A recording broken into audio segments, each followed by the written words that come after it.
Sebaik-baik manusia yang paling bermanfaat buat manusia lainnya. Dan manusia lain yang paling dekat dalam hidup kita, orang tua kita.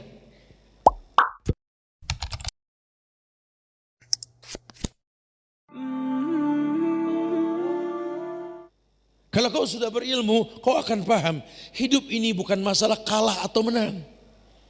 Hidup ini bukan masalah sakit atau sembuh, kaya atau miskin, bukan. Hidup ini bagaimana menjadi hamba Allah yang bersabar atau bersyukur. Orang suka terkecoh. Banyak orang yang sudah banting tulang maksimal, peluh dia keluarkan, lelah pun dia rasa, penghasilannya nggak seperti yang diinginkan. Ada juga orang yang nggak ngapa-ngapain rezekinya gampang, betul. Ini kan bukan Allah zalim, karena Allah pengen. Bisakah kamu merasa diuji, kemudian kamu sabar? Bisakah kamu merasa diuji, kemudian kamu bersyukur? Karena Allah pengen seperti itu. Dikala engkau merasakan kesulitan, Allah mengatakan, wa innallaha ma'as sabirin. Allah bersama orang yang sabar. Dikala engkau merasakan kenikmatan, kau bersyukur. Allah katakan, Allah enggak bersama kamu. Cuma Allah mengatakan, la in syakartum la azidannakum. Kalau kau bersyukur, ku tambah. Yang kedua, penyebab orang lemah dalam hidup ini, kata ulama, yakni tidak konsisten dalam hakikat penciptaan dirinya. Kalau dari fitrah. Kalau Allah ciptakan orang tua punya kewajiban memberikan nafkah kepada keluarganya. Anak punya kewajiban berbakti. Ini orang tua punya kewajiban kasih nafkah dan mendidik apapun kondisi anak. Anak baik, alhamdulillah. Anak enggak baik, di situ kamu berfungsi untuknya. Kamu berbakti sama orang tua. Orang tuamu baik, kamu berbakti maksimal, alhamdulillah. Tapi ada juga ketika engkau berbakti kepada orang tua yang munafik, orang tua yang tidak baik, berat rasa. Nabi Muhammad punya orang tua, pamannya beda agama. Abu Talib beda. Lihat buka sirah beliau. Sampai akhir hayat Abu Talib, beliau masih mengatakan, wallahi ya ammi, qul la ilaha illallah, kalimatun uhajju laka biha innallah. Wahai pamanku, katakan la ilaha illallah, kalimat yang aku bisa berhujah di hadapan Allah, engkau seorang muslim. Katakan, karena ada Abu Lahab, ada Abu Jahal, enggak bisa dia berkata itu. Alasannya apa? Karena gengsi dengan masa lalu. Awa'aba'unal awwalun, gimana agama mereka yang dulu. Tetap Nabi Muhammad enggak bisa mendatangkan hidayah sampai turun ayat Allah berfirman, innaka la tahdi man ahbabta walakinallahu yahdi may yasha. Ini Muhammad loh, bukan level kita loh. Manusia paling mulia ini. Kata Allah, ya Muhammad, innaka la tahdi man ahbabta walakinallahu yahdi may yasha. Kamu tidak punya kemampuan untuk mendatangkan hidayah. Hidayah urusan Allah. Tugas kamu cuma menyampaikan. Itulah yang beliau simpulkan kepada umatnya. Balighu ani walau ayah. Ayat di sini bukan ayat Quran terjemahannya. Balighu ani walau ayah. Sampaikan dariku walaupun ayat sejumlah. Ya bisa Quran, bisa hadis, bisa apa aja. Sampaikan yang ada dariku. Karena kalau tidak, man kadzdzaba alayya muta'ammidan falyatabawa maq'adahu minan nar. Orang yang berdusta mengatasnamakan diriku, kata Rasul, ambil bangku, duduk di neraka. Masya Allah, berat. Tugas kita cuma mengatakan. Lihat bahasa Rasul. Dan Rasulullah pun berdakwah, orang tuanya tidak bisa. Makanya ketika Futuh Mekah, ayahnya Abu Bakar, siapa namanya? Siapa nama ayah Abu Bakar? Abu Quhafah. Nanti antum ambil ya, gantungan kunci dari anak buat antum. Ya, Abu Quhafah, nama Abu Bakar. Abu Bakar bin Abi Quhafah. Namanya Abdullah bin Abi Quhafah. Ini dari Abu Bakar sebelum masuk Islam namanya siapa? Abdullah bin Abi Quhafah. Namanya Abdullah tapi berbuat syirik. Jangan heran ya. Abu Hurairah sebelum masuk Islam namanya siapa? Abdurrahman bin Sakhar. Orang musyrik namanya Abdurrahman. Jangan kaget tuh ya. Kalau sekarang ada orang namanya Islam kok korupsi gitu ya. Kok ada orang ngaku Islam malah bikin Islam model baru gitu ya. Kayak Nusantara. Jangan heran ya. Ini negeri kita ini pasar bebas. Orang bisa nawarin produk semaunya aja. Makanya yang punya Islam marah. Dibikin gempa, tsunami di mana-mana. Lawang ini amal perbuatan kaum Lut tinggal bilang haram. La'anallah al-mutasyabbih minar rijal wal mutasyabbihat minan nisa. Allah melaknat laki-laki yang mirip perempuan, perempuan mirip laki-laki. Dilaknat. Qatilul fa'il wal maf'ul, jelas hukumnya. Dibikin remeng kasus Nabi Lut, dibalikin itu tanah. Masya Allah. Habis satu kompleks, habis pelakunya. Masya Allah. Bumi bisa berjalan. Bi anna rabbaka awhalaha, betul? Allah wahyukan sama bumi. Ini Allah cinta sama bangsa ini. Kenapa? Karena negeri ini sejak dahulu merdeka atas berkat rahmat Allah. Dan rahmat Allah hanya untuk orang Islam. Bangga kita punya Pancasila. Sila pertamanya apa? Ketuhanan yang maha, yang esa siapa? Allah. Ini negeri bertauhid. Cuma generasi bangsanya menghilangkan tauhid. Baldatun thayyibah cuma belum Rabbun Ghafur. Padahal syariat sudah jelas. Negeri ini butuh bantuan anak bangsa, generasi Rabbani. Negeri ini enggak butuh demonstrasi, mencaci maki, enggak perlu.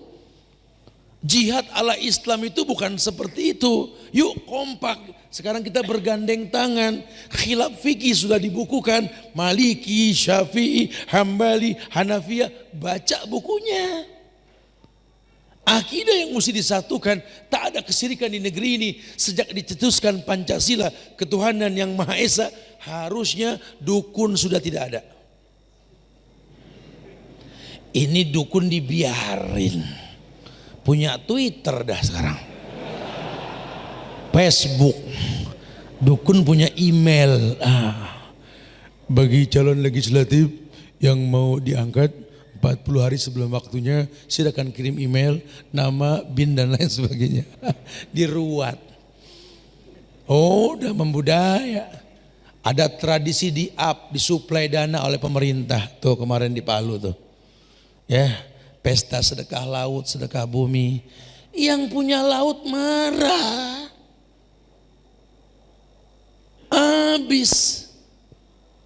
Bangunan-bangunan yang dibangun dimusnahkan sama Allah.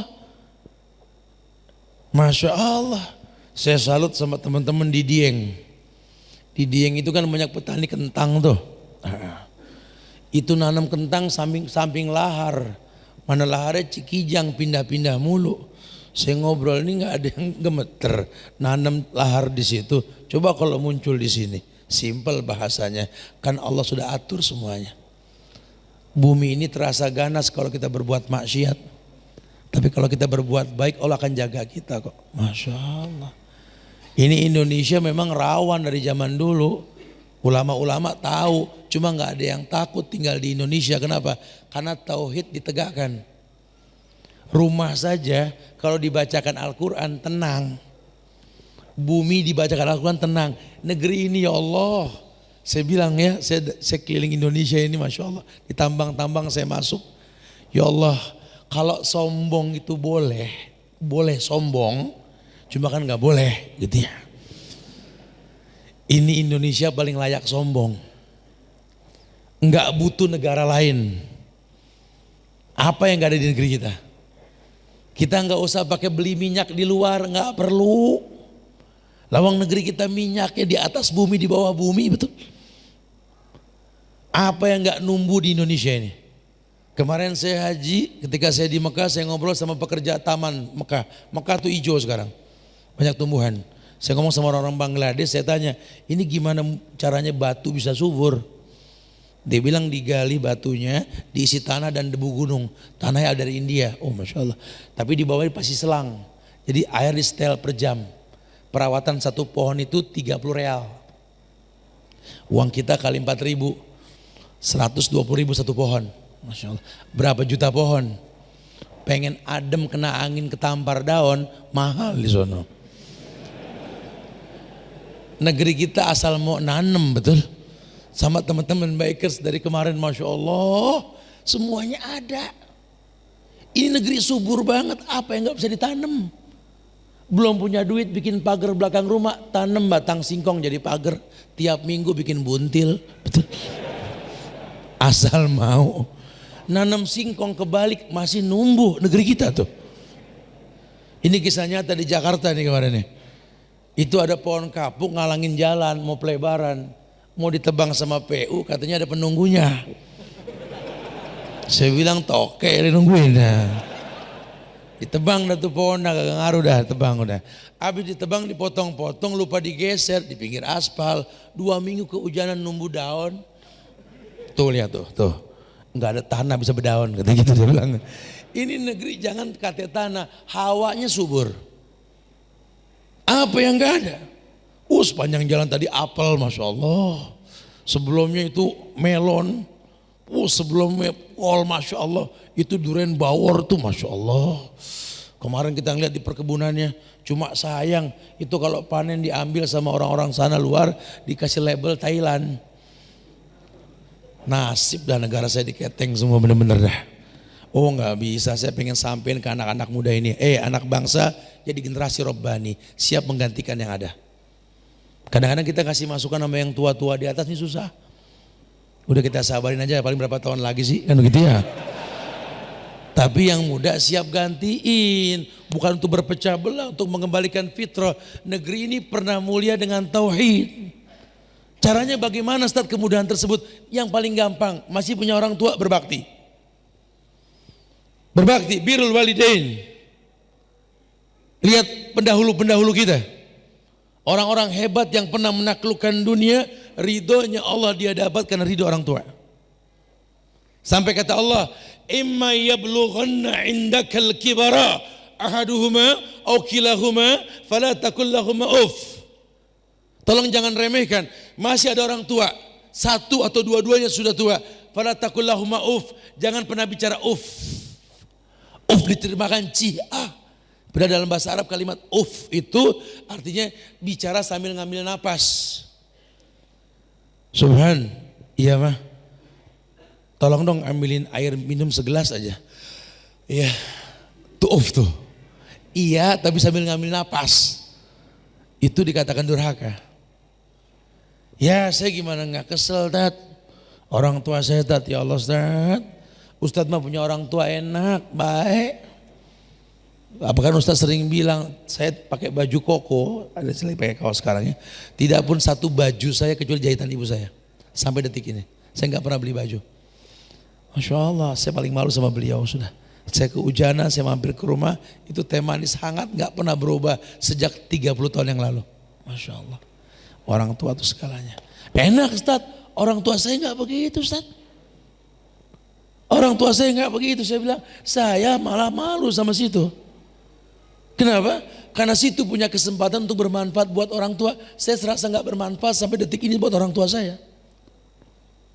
Saya izin dari jauh-jauh hari, mungkin saya mau reading lagi nih sama teman-teman bikers buat silaturahmi. Sekarang Pulau Jawa nih sampai Bali nanti. Ya Allah, nggak capek. Kalau bilang nggak capek bohong, ini bukan robot mah. Izin mungkin 10 hari ke depan insya Allah. Sudah, ketika mau jalan saya temuin beliau lagi, saya cium tangan minta izin mau jalan. Dia buatkan 3 baju lagi. Ini bawa. Ya. Saya jauh tapi karya saya dekat sama kamu. Masya Allah, orang tua. Demi Allah, ya Allah saya belum berpikir ngasih apa buat beliau, beliau sudah ngasih. Nah, ketika Anda merasa orang tua Anda itu betul-betul galak sama Anda, tidak seperti itu. Anda harus tahu Nabi mengatakan khairun nas anfa'uhum linnas. Sebaik-baik manusia yang paling bermanfaat buat manusia lainnya. Bukan tugas kita mendatangkan hidayah buat orang tua, bukan. Nabi pun tak bisa mendatangkan hidayah, cuma bagaimana berbakti.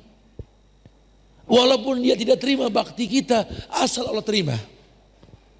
Yang kita tahu berbaktilah, temui dia. Raih tangannya, cium. Rasakan wangi kulitnya. Makanya anak-anak kalau nyium tangan orang tua tuh cium. Ini kalau nyium sampai di pala, sini, di pipi. Saya paling benci banget lihat anak-anak siapa nih begini nih. Gimana dia mau tahu wanginya kulit orang tua? Orang tua itu Masya Allah. Ya. Itu kita punya minyak wangi yang paling wangi. Kalah sama karakter wanginya tangan orang tua kita loh. Dulu orang tua kita juga muda, minyak wanginya macam-macam. Kalau udah tua mah paling 2, kalau nggak minyak angin kayu putih, betul ya Om? Sedapnya tuh aduh. Masya Allah. Ya rasakan wangi kulitnya, coba rasakan. Mungkin cuma teknik penyampaian kita sama mereka. Jangan sia-siakan, umur mereka makin berkurang bukan makin tambah. Kamu ngomong nggak didengar, kamu bicara nggak dipahami, kamu minta nggak didengarkan. Wallahi mungkin cara kita. Tapi dalam Islam ajaran Nabi mengatakan tahadu tahabu, saling memberi hadiah timbul cinta. Teknik dengan orang tua yang mesti kita rapikan. Terbesitkah dalam benak kita satu waktu nanti, andai aku mampu ya Allah, akan ku berangkatkan mereka umroh. Andai aku mampu. Kadang-kadang kita boleh berandai-andai, betul. Dan awal sebuah kebaikan kan berandai-andai yang baik. Ya Allah, andai aku bisa memilih takdir ya Allah. Cuma kita nggak bisa milih takdir. Orang kecewa sama takdir, dia menghayal. Andai aku bisa memilih takdir, iya berandai. Cuma kan ini sudah berjalan takdir. Tadi beker kehidupan sudah diputar. Andai aku bisa memilih takdir ya Allah, kan kupilih orang tuaku adalah Muhammad bin Abdullah sallallahu alaihi wasallam. Cuma nggak mungkin. Andai aku bisa memilih takdir ya Allah, kan kupilih Abu Bakar sebagai orang tuaku. Tidak bisa. Andai aku bisa memilih takdir, aku pilih Umar bin Khattab, manusia pemberani yang bikin iblis lari. Andai aku bisa memilih takdir, kan kupilih Utsman bin Affan, Ali bin Abi Thalib, Sa'ad bin Abi Waqqas, Zubair bin Awam, Abu Tolha, dan lain sebagainya. Cuma tidak, orang tuaku dia.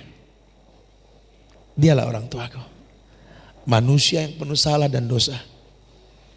Manusia yang penuh dengan kelemahan. Makin dekat dengan dia, makin tahu kekurangannya. Jauh kangen sama orang tua, dekat jadi ribut. Banyak kekurangannya. Oh, ini mesti dipahami dengan perlahan. Iya. Makin kenal kesalahan orang tua, makin terbuka pintu buat diri kita mengisi kekurangan tersebut. Kenapa? Kamu yang terbaik, tutupi kekurangan tersebut. Bukan menjadi hakim buat mereka. Saya pegel banget Ustaz sama orang tua saya. Nggak paham-paham saya ngomong. Sama. Enti juga begitu dulu. Orang tua udah buru-buru pengen jalan. Nangis, ikut. Bapak mau ngajar dulu nak? Enggak. Ntar telat, bodoh. Dulu ya. Sekarang orang tuamu sudah kayak anak kecil, kamu sudah dewasa. Dia juga takut kehilangan. Dia yang mengajar kamu jalan dulu nak. Tita. Di atas embun di depan komplek sana. Oh Pak, anaknya diajar jalan ya. Iya, bulan depan lari nih. Oh Masya Allah. Sekarang orang tuamu sudah seperti anak kecil. Jalan sudah susah. Kata dokter terapi, jalan di embun. Kau tuntun ayahmu, Pak, Tita Pak. Ma, orang lihat, wah lagi terapi ya? Iya nih, ayah sama ibu lagi di terapi. Bulan depan lari. Mungkin enggak? Ya enggak. Beda kondisinya. Kalau anak ini dilatih jalan, lama-lama lari, betul. Maka kadang-kadang ada orang tua yang pegal, ya Allah, ya Allah. Nyesel tak cari jalan, jadi gak balik-balik nih anak itu. Iya, lihatlah kondisinya seperti itu. Dulu kamu juga gak paham-paham, sekarang orang tuamu kayak anak kecil gak paham-paham. Lambang cinta dalam hatimu hilang. Ingatkah dulu tangan mungilmu menggandeng tangannya? Ketika terlepas kau berkata, papa jangan tinggalin aku ya. Sekarang tanganmu besar, tangan dia mulai keriput mengecil. Dia lebih takut ketinggalan kamu. Kamu sudah punya istri yang cantik, suami yang tampan sekarang, anak yang lucu. Ketika kamu berjalan meninggalkan dia, dia bengong cuma ngeliat dinding. Kamu kecewa orang tua kamu adalah orang yang tidak paham dirimu. Iya, kamu yang gak paham dia. Dulu waktu saya belum nikah disuruh nikah, saat diomelin terus. Udah nikah sekarang didiemin, bahkan dimarahin. Kan saya jadi bingung, kamu gak paham. Gak paham gimana, tiap pagi saya gandeng tangan istri saya cium tangan orang tua saya. Biar dia lihat anaknya akur punya rumah tangga. Tapi dia malah benci. Allahu Akbar. Pernah kamu bertanya kenapa dia begitu? Ada kisah nyata yang seperti ini. Saya bertanya sama orang tua, apa yang membuat ibu benci sama anak-anak ibu yang sudah menikah? Gimana saya gak sakit hati, Ustaz? Ini saya kayak anak kecil sekarang gampang cemburu.